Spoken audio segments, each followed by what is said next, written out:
तो तोमिए के पार्ट 5 में तुम्हारा स्वागत है।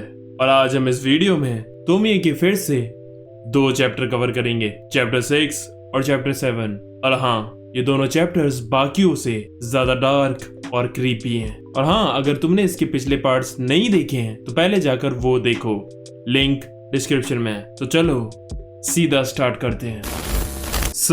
साथे तोमिए चैप्टर 6 मेंशन। तो ये चैप्टर स्टार्ट होता है उसी मेंशन से जो पिछली वीडियो में चैप्टर 4 में दिखाया गया था। उस मेंशन में वो बूढ़ा और उसकी बेटी रहते हैं। उसकी बेटी के लेफ्ट चीक पर तिल देखकर तुम बता सकते हो कि वो तोमिए है। तोमिए अपने पापा से पूछती है, क्या मैं अपनी दोस्त को घर ला सकती हूँ? हाँ बिल्कुल, क्यों नहीं, मुझे भी उससे मिलके बहुत खुशी होगी।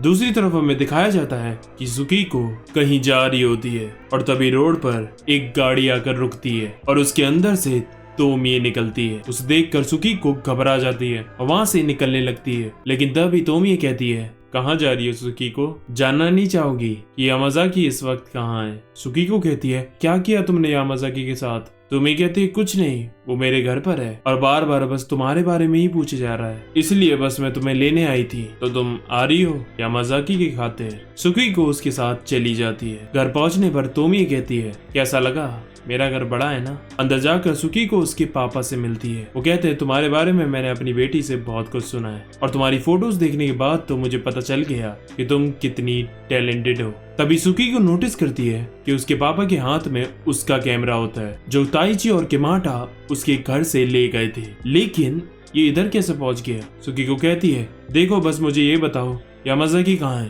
तभी तोमिए जोर जोर से हंसने लगती है और कहती है, यामाज़ाकी क्यों इधर आएगा? तुम्हें क्या लगा मैं एक लड़के के लिए इतना डेस्परेट होंगी? ये तो सिर्फ तुम्हें यहाँ लाने का बहाना था। फिर उसका बाप बोलता है, ये सच बात है, मेरी बेटी के लिए लड़के सिर्फ एक खिलौने की तरह है। उसे बस ये देखने में मजा आता है कि वो उसके लिए किस हद तक जा सकते हैं, लेकिन इस प्रोसेस में वो लड़के अपने आप को इसके प्यार में गिरने से रोक नहीं पाते। असल में तोमिए अपने अलावा किसी को प्यार नहीं करती। सुकीको कहती है, अगर यामाज़ाकी यहाँ नहीं है तो मैं यहाँ से जा रही हूँ, मुझे मेरा कैमरा वापस करो। लेकिन फिर भी उसका बाप बक बक किए जा रहा था। वो कहता है कि मेरी रिसर्च से मुझे ये पता चला कि जब भी तोमिए को फिजिकल ट्रॉमा होता है, जैसे कि फोटो वाले चैप्टर में सुकीको के मॉन्स्टर कहने पर हुआ था, तो उस वक्त वो अपने आप को स्प्लिट कर लेती है। तभी तोमिए कहती है, पापा क्या ये फिश बोल भी रिसर्च का पार्ट है? और तब हम देखते हैं कि उस फिश बोल में तोमिए के वो दोनों सर रखे हुए थे जो चैप्टर 4 में उसकी बॉडी से काट के अलग किए गए थे।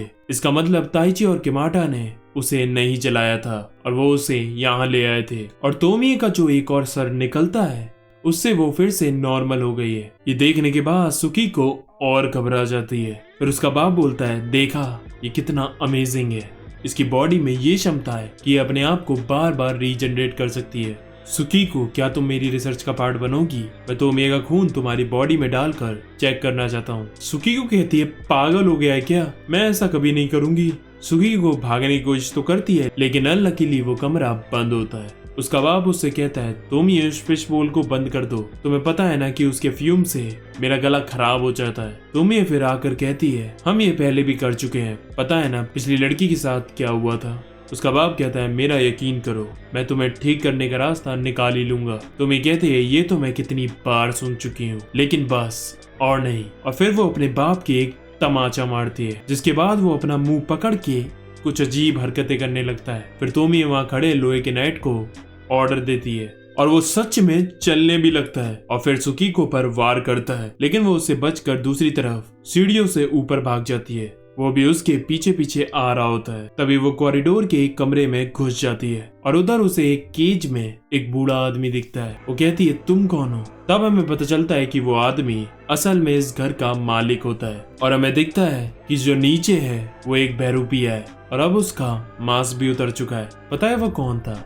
मिस्टर तकाकी, वही चैप्टर 1 से जो है तोमिए का टीचर। तोमिए कहती है, मुझे नहीं लगता आप मेरी मदद करना चाहती हो, आप सिर्फ मेरे साथ अपने फायदे के लिए हो। फिर वो असली घर का मालिक सुकीको को कहानी बताता है कि असल में क्या हुआ था। एक दिन एक लड़की उसके मेंशन के दरवाजे पर आई थी। उसे एक रात के लिए रुकना था क्योंकि बाहर मौसम उस दिन काफी खराब था। मेरी बेटी ने दया दिखाकर उसे आने दिया, लेकिन उसके साथ एक और आदमी था जो मुझे काफी अजीब लग रहा था। उन्होंने फिर रात होने पर हमारे घर पर कब्जा कर लिया और हमारा रूप धर के वो तब से इस घर में रह रहे हैं। मुझे तो उन्होंने इधर बंद कर दिया, लेकिन मेरी इकलौती बेटी पर उन राक्षसों ने कई सारे एक्सपेरिमेंट किए। देखो तुम जल्दी यहाँ से निकल जाओ, इससे पहले वो तुम्हें पकड़ ले।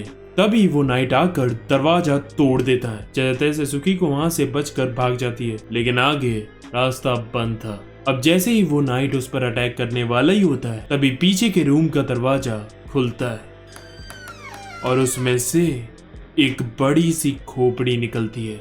उसके काफी सारे सर भी थे तोमिए की शक्ल के और काफी सारे हाथ। वो उस नाइट को पकड़ लेती है और जब उस नाइट का हेलमेट गिरता है तो पता है वो कौन था? ताइची, चैप्टर 4-5 वाला।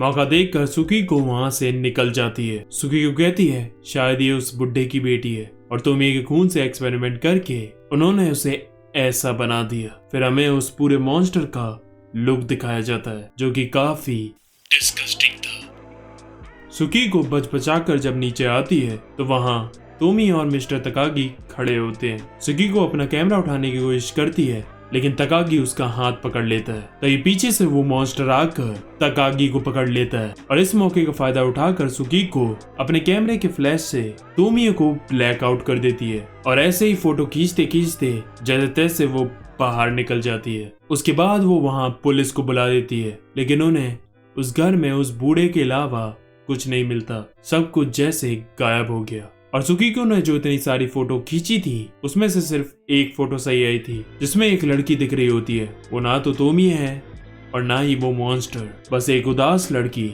जो परछाई में गायब हो रही है। और यही ये चैप्टर खत्म हो जाता है। आगे चैप्टर 7 रिवेंज। तो इस चैप्टर में 3 दोस्त एक बर्फीले इलाके में और एक पहाड़ की चढ़ाई कर रहे हैं। पहला बंदा जिसने टोपी पहन रखी है वो है हामागुची, उससे पीछे तानीमुरा और चश्मे वाला बंदा है दोई। हामागुची जो इनका कैप्टन है वो कहता है 3 बज चुके हैं, हमें थोड़ी जल्दी करनी होगी। थोड़ी देर बाद रास्ते में उन्हें एक नेकेड लड़की की बॉडी बर्फ में धसी हुई मिलती है। दोई उसे देखने के लिए आराम से नीचे उतर कर जाता है और जैसे ही वो उसे हाथ लगाता है वो लड़की उसे एकदम से घूरती है और वो एकदम से घबरा जाता है, जिसकी वजह से उसका पैर फिसल जाता है और वो उस खाई से नीचे चला जाता है। हामागुची कहता है ये खाई बहुत गहरी है, हमें उस तक पहुंचने में काफी टाइम लग जाएगा। वैसे कोई फिक्र की बात नहीं है, वो एक्सपीरियंस्ड बंदा है, वो अकेले भी अपना ख्याल रख सकता है। चलो पहले हम इस लड़की को बचा लेते हैं। फिर वो दोनों उस लड़की को एक स्लीपिंग बैग में बांध कर ले जा रहे होते हैं और अगर तुमने नोटिस किया हो तो उस लड़की का लेफ्ट चीक पर तिल था। इसका मतलब ये भी तोमी है। तोमी कहती है मुझे ठंड लग रही है। यामागुची कहता है थोड़ी देर की बात है, बस हम एक बार कैंप पहुंच जाएं। लेकिन तोमी फिर कहती है तुम्हारे पास कुछ और होगा जिसे मैं पहन सकूं प्लीज। और हामागुची अपने सारे कपड़े उतार कर उसे दे देता है और फिर वो चलने लगते हैं। तानीमुरा कहता है यामागुची ये क्या कर रहे हो, तुम पागल हो गए हो क्या, कम से कम कोई ब्लैंकेट वगैरह तो लपेट लो। वो चिल्लाकर बोलता है चुप करो, अभी हमें शांति से चलना है बस। थोड़ी देर बाद तानीमुरा हामागुची से पूछता है क्या हम सही रास्ते पे जा रहे हैं कैप्टन। वो कहता है शायद हम खो गए। तानीमुरा कहता है जल्द ही रात भी होने वाली है, हमें कहीं रुकना होगा। लेकिन टेंट तो दोई के बैग में थे, अब हमें ब्लैंकेट और शीट से ही काम चलाना होगा। हामागुची कहता है हाँ ये सही रहेगा। लेकिन फिर तोमी कहती है मुझे इस बर्फीले इलाके में रात नहीं काटनी। तानीमुरा कहता है तुम पागल तो नहीं हो गई हो, तुम्हें पता भी है अगर हम इस अंधेरे में ऐसे ही चलते रहे तो हम सब मारे जाएंगे। और जरा कैप्टन की हालत तो देखो। तोमी कहती है प्लीज कैप्टन। और उसके बाद तुरंत ही हामागुची उसकी बात मान जाता है और वो चलना जारी रखते हैं। तानीमुरा को समझ नहीं आ रहा था कि हामागुची को हुआ क्या। वो फिर तोमी से पूछता है तुम बर्फ में नेकेड कैसे डली थी।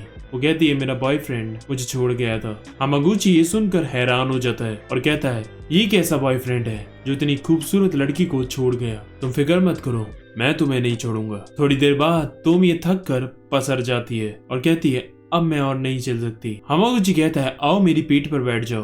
लेकिन तोमी तानीमुरा से कहती है क्यों ना तुम मुझे अपनी पीठ पर बैठाओ। हामागुची कहता है अरे इसे इतना एक्सपीरियंस नहीं है यहाँ का, ये नहीं कर पाएगा। तोमी कहती है लेकिन वो तुमसे ज्यादा अट्रैक्टिव है। हामागुची को गुस्सा तो आ रहा था, लेकिन वो तानीमुरा को ऑर्डर देता है उसे उठाने को और फिर ना चाहते हुए भी उसे तोमी को उठाना पड़ता है। पीछे इन दोनों को एक साथ देखकर हामागुची पागल हो रहा था। थोड़ी देर बाद तानीमुरा थक कर बैठ जाता है और कहता है, कैप्टन अब मैं और नहीं चल सकता, हमें यहीं कैंप लगाना होगा। लेकिन गुस्से से भरा हामागुची बैग से एक कुल्हाड़ी निकालता है और उसे तोमिया के हाथ में घुसेड़ देता है और हंसता हुआ पागलों की तरह वहां से भाग जाता है। फिर तानीमुरा जल्दी से तोमिया को उठाकर चलने लगता है। आगे रास्ते में उन्हें हामागुची पड़ा मिलता है जो शायद मर चुका है, लेकिन सामने उन्हें एक इमरजेंसी शेल्टर मिल जाता है जहां वो रुकते हैं और तानीमुरा उसकी पट्टी करने के लिए तोमिया से उसका हाथ मांगता है, लेकिन वो कहती है अब मुझे इसकी जरूरत नहीं, मैं बहुत जल्दी हील होती हूँ। और सच में उसका घाव पूरा हील हो गया था। और फिर वो दोनों अपनी स्लीपिंग बैग में बैठ जाते हैं। तोमिया कहती है, क्या तुम इधर वेकेशन पर आए हो? वो कहता है, नहीं, मैं असल में अपने बड़े भाई को ढूंढने आया हूँ जो 1 महीने से लापता है और आखिरी बार वो इस माउंटेन पर ही आया था। दोई और हामागुची उसी के पार्टनर्स थे। तुम बताओ तुम कितने टाइम से उस बर्फ में नेकेड पड़ी हुई थी? तोमिया कहती है, तुम्हें क्या लगता है? तानीमुरा कहता है, शायद कुछ घंटे।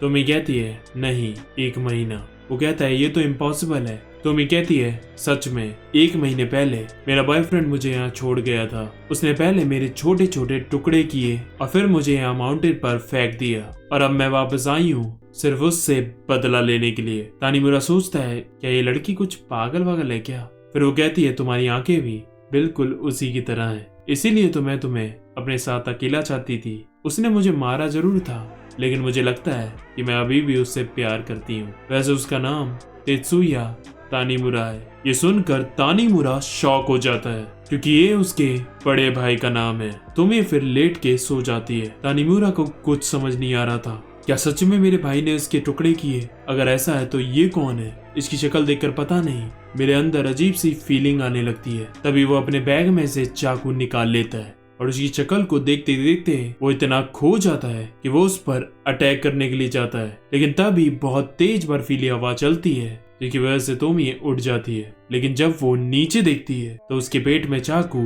घुस चुका था। वो कहती है, तुम भी उसी की तरह निकले, आखिर तुमने मुझ पर क्यों हमला किया? तानीमुरा कहता है, मुझे माफ करना, मैं अपने होश में नहीं था। तोमिया की आंखें बड़ी हो जाती है, लेकिन उसके बाद वो हिलना बंद कर देती है। तानीमुरा वहां से निकल जाता है और काफी देर तक चलता रहता है। फिर वो थक जाता है और कैंप लगाने की सोचता है। तभी उसे वहां एक बॉडी दिखती है और पास जाकर उसे पता चलता है कि असल में वो उसके भाई तेत्सुया की बॉडी थी। और जब वो उसके ऊपर से ब्लैंकेट को हटाता है तो उसे जो वहां दिखता है वो देख वो हैरान हो जाता है। उसे दिखता है कि तोमिया उसका शरीर खा रही होती है और हम पीछे देखते हैं कि दूसरी तोमिया भी वहां आ चुकी है। और यहीं ये चैप्टर खत्म हो जाता है। डिस्क्रिप्शन में मेरे इंस्टाग्राम का लिंक है, उधर मैं अपडेट देता रहता हूँ अपनी नई वीडियो के ऊपर और डीएम्स का भी रिप्लाई करता हूँ, तो जाकर फॉलो करो। हम बहुत करीब हैं 20K के। वीडियो अच्छी लगी हो तो लाइक करना, जिन्हें हॉरर पसंद है उनके साथ शेयर करना, और अगर तुमने ये दोनों चीजें नहीं की तो कसम से तोमिया का श्राप लग जाएगा। मुझसे मत कहना। फिर आज के लिए बस करते हैं। सावधान रहिए, सुरक्षित रहिए और तोमिया जैसी लड़कियों से बच कर रहिए। आरिगतो।